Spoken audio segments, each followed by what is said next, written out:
আসসালামু আলাইকুম, সবাইকে আরবি মিনি কুকিংয়ে নতুন একটি রেসিপি দেখার জন্য আমন্ত্রণ। আজকে আমি তৈরি করে দেখাবো কচি নারকেলের পুডিং। তাহলে দেখা যাক এই রেসিপিটি তৈরি করতে কি কি লাগছে।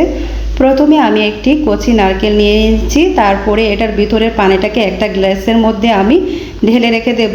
তারপরে সম্পূর্ণ পানিটা ঢালার পর এই পানিটাকে একটা ছাঁকনি দিয়ে ছেঁকে নেব, যাতে করে এটার ভিতরে কোনো রকম আঁশ না থাকে।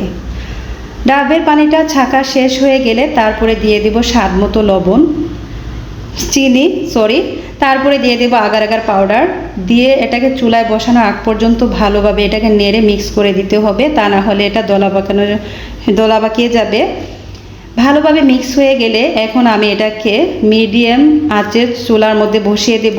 দিয়ে এটাকে কন্টিনিউ নাড়তে হবে। যদি আমরা কন্টিনিউ না নাড়ি তাহলে কি হবে, পুডিংটা লেগে যাবে চারপাশে এবং খেতে তখন ভালো লাগবে না। তাই আমি এটাকে কন্টিনিউ নাড়তেছি।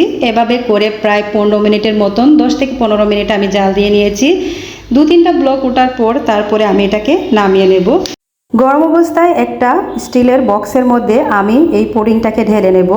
তারপরে দিয়ে দেব সাথে সাথে নারকেল কুচি, সুন্দর করে দিয়ে দেব ছড়িয়ে। নারকেল কুচিটা দিলে একটু খেতে টেস্ট লাগে এবং দেখতে সুন্দর লাগে। তারপরে এটাকে ভালোভাবে ঢেকে দেব।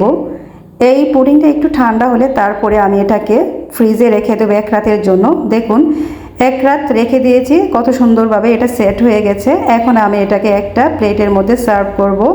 কত সুন্দর তৈরি হয়ে গেল আমার নারকেলের পুডিং।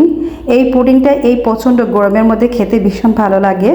আমিও এই পুডিংটা প্রায় সময় তৈরি করি এবং ফ্যামিলির সবার সাথে শেয়ার করি। আমার এই পুডিংটা কেমন হয়েছে অবশ্যই কমেন্ট করে জানাবেন এবং আপনারাও ট্রাই করবেন। আমার এই রেসিপিটি যদি ভালো লাগে থাকে তাহলে অবশ্যই আমার ফেসবুক পেজে একটা ফলো দিবেন, আমার ইউটিউব চ্যানেলটাকে সাবস্ক্রাইব করবেন। সবাই আমার ইউটিউব চ্যানেলের পাশে থাকবেন। সবাই ভালো থাকবেন। আল্লাহ হাফেজ।